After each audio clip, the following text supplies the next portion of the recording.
37, a partir do versículo 3, lá diz assim: Confia no Senhor e faz o bem, habita na terra e alimenta-te da verdade. Agrada-te do Senhor e Ele satisfará os desejos do teu coração. Versículo 5, entrega o teu caminho ao Senhor, confia nele e o mais Ele fará. Nós vamos falar hoje um pouquinho sobre dependência do Senhor. E esse versículo 5 do Salmo 37, ele resume bem o que é depender do Senhor, porque ele diz: entrega o teu caminho ao Senhor, confia nele e o mais Ele fará. O primeiro ponto é você confiar no Senhor. Eu tenho aqui alguns pontos que nós vamos tratar, mas o principal é confiar no Senhor. E o que isso vai gerar na minha e na sua vida quando nós confiamos no Senhor? Quando nós vemos a história de vários personagens bíblicos, Abraão, Moisés, Elias, Davi, nós temos Daniel, Paulo, João e o próprio Jesus, que é o exemplo máximo de dependência. Nós vemos que nenhum deles passou por uma situação complicada, por ter colocado a sua vida aos pés do Senhor, por ter dependido do Senhor numa situação ou outra. Eu entendo que quando eles se colocaram diante do Senhor, eles estavam tendo ali o que a gente chama hoje de um controle emocional muito grande. Porque a primeira coisa que nós queremos fazer quando as coisas estão meio bagunçadas é tentar controlar. Mas entenda que todas as pessoas que têm um controle emocional muito grande, um controle emocional real, sincero, fidedigno para ela consegue confiar em Deus sem pestanejar. Porque ela sabe que a confiança dela não está em qualquer pessoa, mas está no Senhor nosso Deus. Está em Jesus, o Senhor dos senhores, o Rei dos reis. E todos esses personagens, a gente pode pegar todos, de Gênesis a Apocalipse. Todos eles que confiaram no Senhor plenamente, eles obtiveram vitória. Agora, aqueles personagens que eles começaram a depender do Senhor, mas de repente falaram: não, espera lá. Eu também tenho um pouquinho de força, eu consigo fazer as coisas. A gente tem Sansão, a gente tem Saul. Ou, num determinado momento, falou: pera lá, mas está vindo um vento aqui agora. Está vindo uma chuva forte. E aí começa a afundar. Mas entenda que nem sempre o que acontece no meio vai definir o nosso resultado. Mas a forma como nós vamos nos voltar para Deus. Porque imagine se a gente olhasse para a vida de Davi, por exemplo. O que Davi fez em toda a sua trajetória. Mas ao final ele foi chamado de um homem segundo o coração de Deus. Por quê? Porque a cada momento que havia ali uma decepção, a cada momento que havia um pecado, a cada momento que havia um deslize, ele prontamente se voltava e falava assim: eu dependo do Senhor. Não há como eu querer fazer as coisas pensando que é pelo meu mérito, ou pela minha força, ou pela minha inteligência, ou pelo poder que eu tenho. Entenda que a forma como você se volta para Deus, a forma como você se arrepende, de forma sincera, real, vai determinar o seu futuro. A Leia tem dado aqui nas aulas de terça-feira, falando sobre caráter. Entenda que o seu caráter ele é formado através da forma como você se coloca diante de Deus, como você se coloca diante das situações do dia a dia. E tem uma ferramenta dentro de um programa que a gente trabalha lá no colégio, que se chama Ver, Fazer e Obter. A forma como eu vejo vai determinar como eu vou fazer e, consequentemente, eu vou ter os meus resultados, que é o obter. Se eu coloco um óculos que eu só vejo a vida de forma ruim, uma tragédia, é coisa ruim atrás de coisa ruim, a minha tendência vai ser a fazer coisas ruins. E, consequentemente, os meus resultados vão ser ruins. Porque daí entra a questão de que eu estou alimentando aquilo que é insaciável, que é a minha alma. Mas quando eu começo a ver a vida através da perspectiva, através dos óculos, através dos olhos do Senhor, eu começo a fazer as coisas caminharem de forma correta. E ainda que haja um deslize, eu sei para onde eu tenho que voltar, eu sei para onde eu tenho que ficar atento para continuar a minha caminhada e lá no fim alcançar a vitória. Primeiro ponto, irmãos, que mostra quando nós somos dependentes do Senhor, está lá em Mateus capítulo 6. Abra sua Bíblia em Mateus capítulo 6, versículo 33. Primeiro ponto que mostra para nós, quando nós somos dependentes do Senhor, é que nós estamos honrando ao Senhor. Mateus 6, 33. Ele diz assim: buscai, pois, em primeiro lugar o seu reino e a sua justiça, e todas estas coisas vos serão acrescentadas.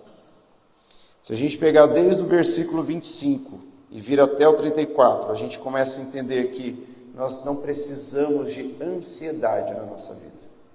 Porque, por exemplo, no versículo 27, qual de vós, por ansioso que esteja, pode acrescentar um côvado ao curso da sua vida? Nossa, eu estou tão ansioso para lá, eu vou conseguir aumentar pelo menos 1 ano de vida para mim, porque eu consigo ajeitar tudo que eu preciso para que eu possa morrer em paz.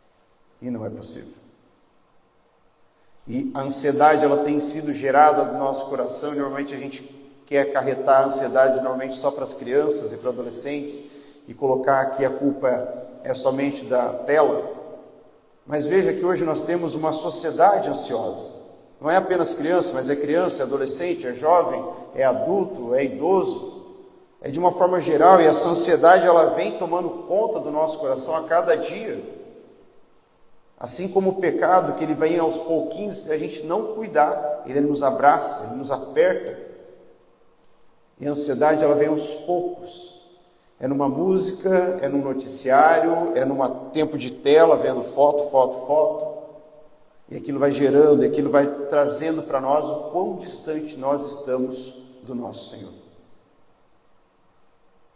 Talvez, se isso gerar alguma controvérsia, mas eu penso da seguinte forma: uma pessoa ansiosa, ela não entendeu o que é depender do Senhor. Porque se ela cresceu nos caminhos do Senhor, entendendo que dependência do Senhor é constantemente, mas em determinado momento ela começa a se tornar ansiosa, e não por causa de algum laudo que foi dado por médico, porque ela tem algum problema mental, alguma coisa, mas entenda que se a pessoa ela tem ciência da ansiedade dela, ela está dizendo claramente: Deus não pode fazer nada por mim. Deus, ele está lá sentado, ocupado com todo mundo, menos comigo. E não adianta eu rezar, não adianta eu orar, não adianta eu querer fazer nada, não adianta eu querer subir um monte e cantar louvores para Deus no monte, porque ele não vai fazer. Por quê? Porque a ansiedade está gritando mais alto do que o poder de Deus. E eu não digo isso porque a ansiedade é melhor, ou aliás, maior que o poder de Deus. Não é uma blasfêmia. Entenda que dentro do coração da pessoa, ela diz assim: não, nem o poder de Deus pode mudar isso. E veja que ela não foi do dia para a noite. Foi um processo, foram dias, meses, talvez anos, que ela foi sendo projetada, ela foi sendo trabalhada para que ela entendesse que o poder de Deus já não tem mais força sobre a vida dela. Mas ela está totalmente enganada. Mas quando nós buscamos a Deus em primeiro lugar, o seu reino, a sua justiça, todas as outras coisas, irmãos, todas, inevitavelmente, elas nos serão acrescentadas. Eu vou poder aí sim falar: não, agora eu posso dormir em paz, eu posso morrer em paz. Eu não preciso nem me preocupar com o tipo de caixão. Eu não preciso nem me preocupar se o meu túmulo vai ter uma árvore do lado. Eu não preciso me preocupar se a minha esposa vai ficar bem amparada, se os meus pais, os meus filhos. Não, porque eu descansei no Senhor. E aquilo que tem que acontecer depois, Deus vai providenciar. Porque daí eu tiro toda a ansiedade, eu tiro todo o medo, eu tiro tudo aquilo que tira o poder de Deus da minha vida. E aí eu sou preenchido pelo poder de Deus, nessa total dependência. Segundo ponto, irmãos, está lá em Filipenses, capítulo 4.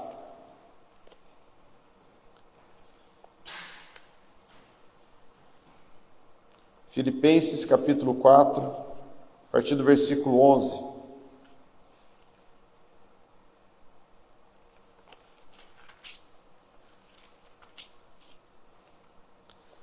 Quatro 11 diz assim: digo isto não por causa da pobreza, porque aprendi a viver contente em toda e qualquer situação. E isso é tão difícil de se falar. Mas quando a gente tem um exemplo de que é possível você viver, não por causa da pobreza, porque ele aprendeu a viver contente em qualquer situação. Aí o versículo 12: tanto sei estar humilhado, como também sei ser honrado. De tudo, em todas as circunstâncias, já tenho experiência, tanto de fartura como de fome, assim de abundância como de escassez. E aí o versículo 13, que é maravilhoso, que as pessoas colocam nos carros, colocam nas portas das casas, mas parece que elas não vivem isso. Tudo posso naquele que me fortalece. A gente tinha que parar, irmãos, de viver como TikTok, como Instagram, que vive de cortes. Pega lá uma pregação de 45 minutos, mas ele pega uma frase que dura ali 3 segundos, aí coloca e todo mundo, não, agora eu já sei viver. Porque eu ouvi 3 segundos daquele pastor. Eu li 3 segundos da palavra de Deus. Vamos parar com isso. Vamos parar de viver, porque olha só, nós temos o capítulo 4 inteiro falando, e não é somente esse versículo 13. Porque se eu pegar só o versículo 13 e falar, tudo posso naquele que me fortalece, e pensar assim, eu vou tornar isso um mantra, e começar a repetir ele, tudo posso naquele que me fortalece, tudo posso naquele que me fortalece, mas você não realmente confiar em Deus, vai ser só um trava-língua. Porque mantra, na verdade, é isso. Mantra você fica repetindo até chegar num êxtase, e aí você tem as suas visões, você vai para lugares desconhecidos, que as religiões pagãs, elas pregam isso. Eu falo porque eu já vivi isso, irmãos. Então entenda, a palavra de Deus não é um mantra. A palavra de Deus não é algo para você ficar repetindo. A palavra de Deus é para você falar, viver, se alimentar e mergulhar nela. Mas viver ela de forma completa, não um versículo apenas. Se você tem esse versículo no seu carro, não se sinta constrangido do que eu falei. Se você tem esse versículo na sua casa, não se sinta constrangido. Mas se sinta constrangido diante do Espírito Santo se você não está realmente confiando no Senhor. Porque quando nós estamos vivendo isso aqui, de Filipenses 4, nós estamos revelando a nossa maturidade. Aí nós não vamos ser como aquelas crianças que falam assim, eu não como isso. Eu não gosto disso. E não é porque ela tenha talvez uma intolerância alimentar. Não é porque ela não gosta. Eu gosto só disso. Aí não tem aquela frase, porque na sua idade, meu pai colocava pedra, fazia uma sopa e a gente bebia aquele caldo. E você está aqui reclamando de um pão com manteiga. Você está aqui reclamando de um brócolis. Você está reclamando disso. Mas a pessoa madura, ela sabe e ela agradece em toda e qualquer circunstância. E vamos tomar cuidados, porque se a gente não se alinhar à presença de Deus, se alinhar ao que Deus quer, nós nos tornamos crianças mimadas para Deus. Deus, 1, 2, 3, 4, 5, 6, 7, 8, 9, só 9 pessoas? Não. Eu tenho quase 40 anos, Deus, o Senhor vai querer que eu pregue só para 9 pessoas? Aí eu começo a me tornar mimado. Eu chego aqui na igreja e falo, não, aquela irmã está sentada lá na frente, vixe, a Leia, me recuso. Porque, não é isso, irmãos. A gente tem que revelar nossa maturidade diante do Senhor, entendendo que em qualquer circunstância nós vamos estar ali adorando e dependendo do Senhor continuamente. Terceiro ponto, irmãos, abra comigo em Marcos, capítulo 9. 9, a partir do versículo 23. Aqui diz assim, ao que lhe respondeu Jesus, se podes, tudo é possível ao que crê.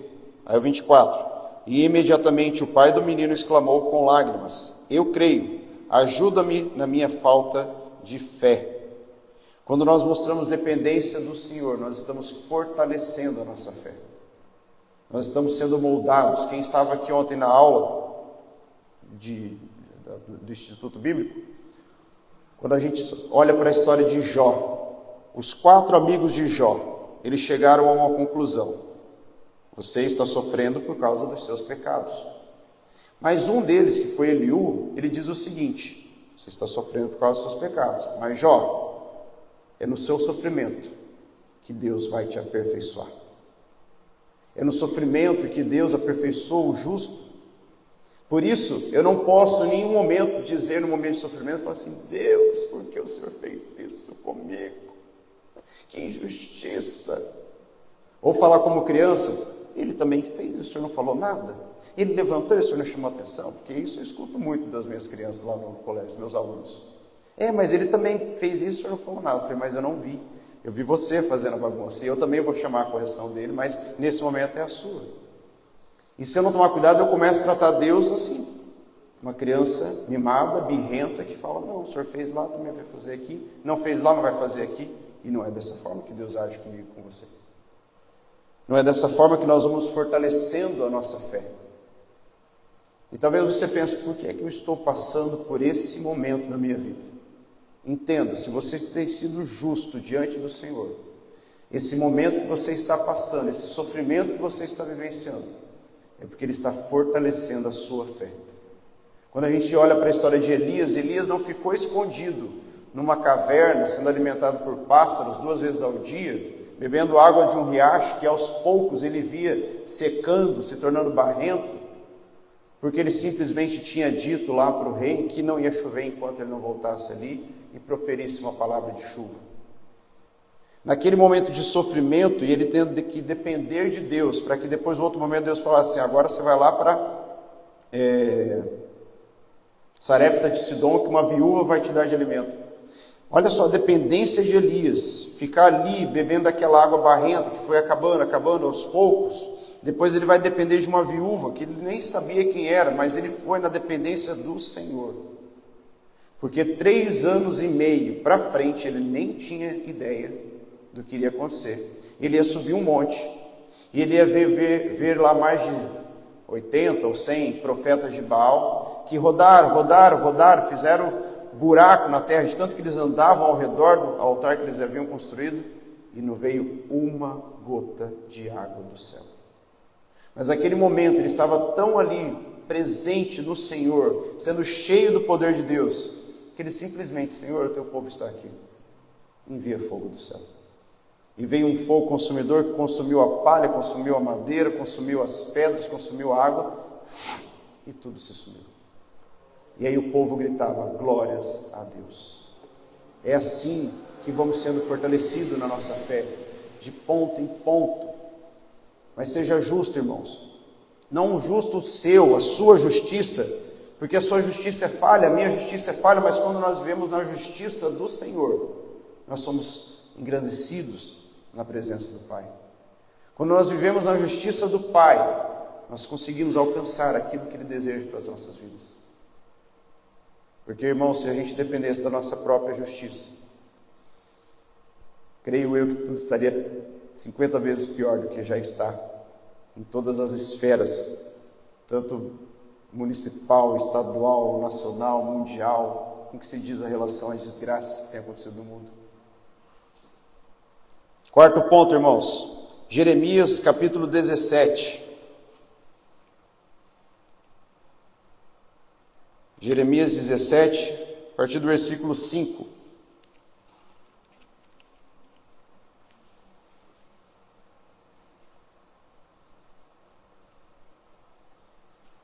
Aqui nós vamos afirmar a nossa esperança, porque diz assim a partir do versículo 5.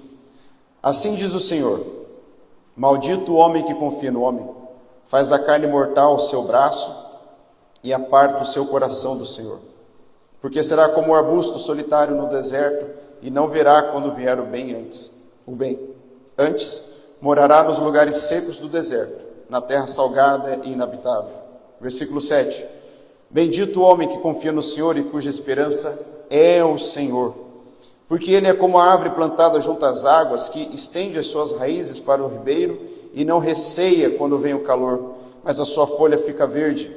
E no ano de sequidão não se perturba, nem se deixa de dar frutos. Irmãos, você vai afirmar a sua esperança quando você declarar a sua dependência no Senhor. Irmãos, vai vir a tragédia que for, você vai permanecer em pé. Vai vir um vento que for, você vai permanecer em pé. E o seu cabelo não vai bagunçar. E você nem vai ter passado laque no cabelo.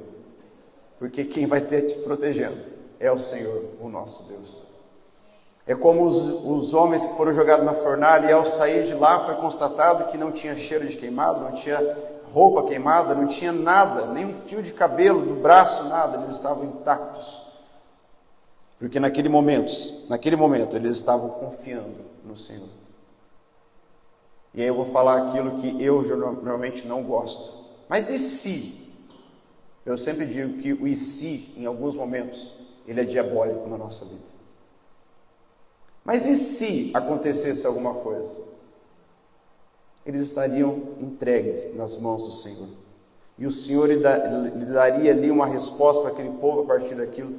Por quê? Porque tudo está no poder das mãos do Senhor. Então, irmãos, nada que você possa pensar está no controle de Deus. Nada que você possa imaginar, ou pensar, ou falar, tudo está no controle de Deus. Se você está passando por essa situação na sua vida, está no controle de Deus. Se você acha que o Brasil está indo de mal a pior, está no controle de Deus. Se você acha que o mundo está indo de mal a pior, está no controle de Deus. Se você acha que as guerras estão estourando cada uma, a cada mês parece que estoura uma nova, tudo isso está no controle de Deus. E aqueles que realmente estão ali firmados, eles alcançarão a vitória. Eles não vão se perturbar, eles não vão cair, eles não vão olhar para o lado e falar assim, opa, estourou uma bomba aqui, ali, e aqui. Não, ele vai continuar olhando. Vai ser como aquelas pessoas que são um pouco antissociais, que elas colocam um fone de ouvido, colocam um som estourado, porque elas não querem nem cumprimentar quem está passando na rua. O seu fone de ouvido, irmãos, vai ser o Espírito Santo falando, eu estou com você. O Espírito Santo vai estar ali ministrando na sua vida e falar assim, continua a caminhada. Você viu que quebrou a ponte? Continua, porque eu estou ali para te sustentar. Tem um buraco? Continua, porque você não vai pisar nele. Tem uma poça de água, tem um poço de lama, tem fogo, tem ventania. Continua, porque eu estou te blindando, eu estou te revestindo. Porque o sangue de Jesus está sobre a sua vida, meu irmão. Quinto ponto. Abra comigo em Romanos 12. Romanos 12, versículo 12.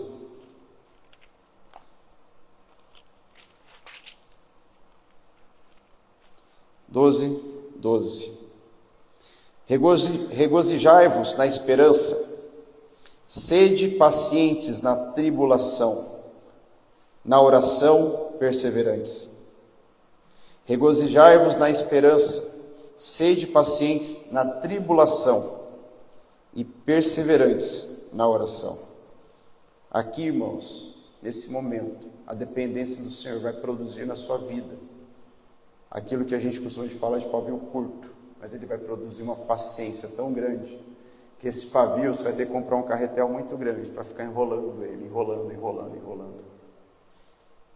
Imagina aqueles carretéis que eles têm, que eles estão passando fibra ótica, daquele tamanho para maior, irmãos, porque a produção de paciência na sua vida vai ser tamanha que as pessoas vão olhar e falar assim, gente, como pode viver dessa forma? Está com uma desgraça aqui, está com uma adversidade aqui, está com uma tribulação aqui, e aqui, mas a pessoa está centrada. E veja que quando a pessoa está centrada realmente, ela não está fingindo, mas é porque ela sabe. Sabe quando a gente vê na televisão, principalmente nos Estados Unidos, que eles passam porque ela tem mais furacões, aí o repórter fala assim, ali está o olho do furacão, e todo mundo teme o olho do furacão. Mas imagine-se agora nessa seguinte situação, o olho do furacão, aquela redoma ali ao redor de você, destruindo tudo, mas você vai começar a cantar aquela musiquinha que o missionário R.R. Soares canta no programa dele, estou seguindo a Jesus Cristo, e vai cantando. Você vai cantar o louvor que a gente cantou aqui. Seguro estou nos braços daquele que nunca me deixou. E você vai, irmãos, e a tragédia, a destruição, tudo vai passar ao seu redor, mas você vai continuar, porque ele vai produzir paciência para você. Abra comigo em Salmos 40, versículo 1.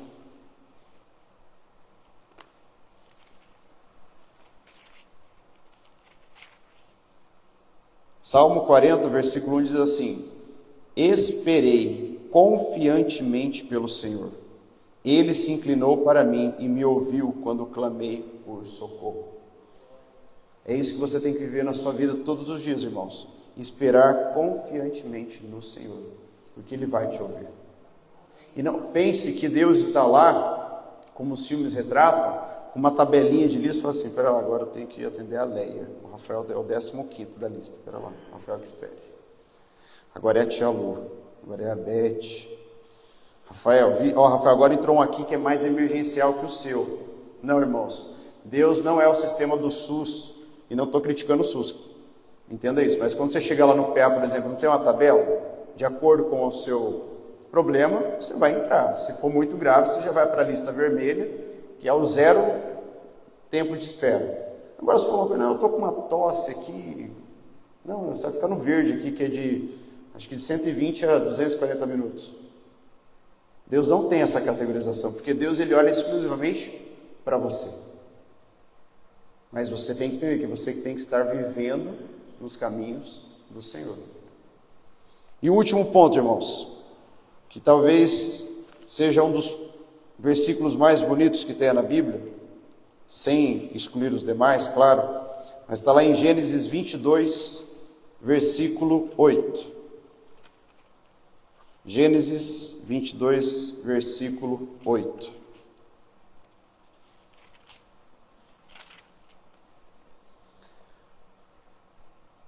E aqui, às vezes, quando eu fecho o olho e começo a imaginar a cena, porque a gente lê a Bíblia, ele é muito rápido, não é mesmo?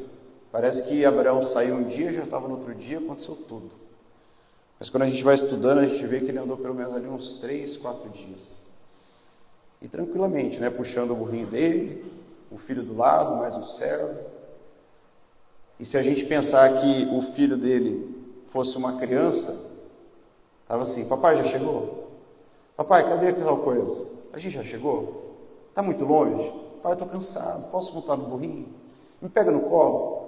Ou se a gente pensa no adolescente atual, para que o senhor está andando tanto? Será que não tem um morro lá perto de casa que o senhor subir e oferecer esse sacrifício? Tem que ser nesse tal desse morro que o senhor tanto quer ir? Mas veja o que Abraão fala no versículo 8. E respondendo Abraão, Deus proverá para si, meu filho, o cordeiro para o holocausto. E seguiam ambos juntos. Porque quando a gente pega o versículo 6, diz assim, tomou Abraão a lenha do holocausto e a colocou sobre Isaque. Aí eu fico pensando assim, espera lá, colocou sobre o Isaque. Eu imagino ele lá, o pai amarrando as mãos dele, colocando a lenha, falando, pai, 3 dias para o senhor fazer isso aqui é brincadeira, né? Pegadinha. Vai aparecer uma câmera escondida aqui, se fosse nos dias atuais, ele falando isso. E ele, porém, levava nas mãos o fogo e o cutelo, e assim caminhavam ambos juntos. E aí o 7, quando Isaque disse a Abraão, seu pai, meu pai, respondendo a Abraão, eis-me aqui, meu filho. Perguntou-lhe Isaque, eis o fogo e a lenha, mas onde está o cordeiro para o holocausto? E veja que Abraão, ele manteve ali a sua sanidade mental, ele manteve o seu controle emocional, porque ele podia falar assim, fica quieto, não fala mais comigo que eu já estou muito nervoso com tudo que está acontecendo. Mas simplesmente ele falou aquilo que você tem que guardar para a sua vida, irmãos. Deus proverá para si, meu filho, o cordeiro para o holocausto. E seguiam ambos juntos. Deus, eu não estou vendo, eu não estou enxergando. Tem uma neblina na minha frente, eu não consigo ver nada, nem um palmo na frente do meu nariz. Descansa. Descansa, porque eu estou preparando. Porque os seus olhos vão ver coisas lindas e maravilhosas quando essa neblina passar. Os seus olhos vão ver coisas lindas e maravilhosas quando toda essa tragédia passar, quando todo esse sofrimento passar. Irmãos, pense que quando toda essa neblina que tampa os nossos olhos, ela passar, sabe o que é que você vai ver? Você vai ver Jesus estendendo a mão para você, e você caminhando para Ele, indo para a glória eterna e cantando com os anjos, santo, santo, santo, santo é o Senhor. Você vai ver aquela famosa rua de ouro que a gente tanto vê falar na Bíblia, a gente vai ver as moradas, os cristais, os diamantes, as coisas mais belas e coisas que são tão belas que a gente nem faz, não tem nem noção de como seja isso, porque está reservado para aqueles que vão permanecer fiel até o fim. Então, para a gente fechar, irmãos, vamos relembrar. Primeiro ponto, quando nós somos dependentes do Senhor, nós honramos ao Senhor. Segundo, nós revelamos a nossa maturidade. Terceiro, nós fortalecemos a nossa fé. Quarto, nós afirmamos a nossa esperança no Senhor. Quinto, produzimos paciência. E sexto, nós cremos na provisão de Deus. Que você possa viver, irmãos, tudo isso que eu falei, que veio do Espírito Santo para a sua vida, de forma real, fidedigna, todos os dias da sua vida. Para que você nunca se turbe o vosso coração, para que você não olhe para a neblina e fale assim, pera lá, essa está muito espessa, não tem nada lá depois, o que vai acontecer comigo? Não, mas que você ande com passos firmes. A tempestade passando ao redor, a tragédia passando ao redor, a doença vindo, família, problemas, situações financeiras adversas, mas você continua caminhando, indo na direção para alcançar a coroa que o Senhor tem guardado para cada um daqueles que perseverarem até o final. Amém? Vamos nos colocar de pé e fazer uma oração. Após a oração, se você precisa também de alguma oração específica, você pode vir aqui à frente. Nós vamos estar orando por você. Feche seus olhos. Pai, nós te louvamos. Nós te agradecemos por tudo que o Senhor tem feito, Pai, por tudo que o Senhor ainda irá fazer. Senhor Deus, que essa dependência no Senhor, nós venhamos a viver ela, Senhor Deus, em todos os instantes da nossa vida. Em toda e qualquer circunstância, nós estejamos ali, Senhor Deus, firmes, vivendo na dependência do Senhor. E assim como Abraão disse para Isaac, confia, porque Deus vai preparar o cordeiro. Então, que nós possamos, dessa mesma forma, ter isso dentro do nosso coração e entendermos que o Senhor tem tudo preparado para cada um de nós.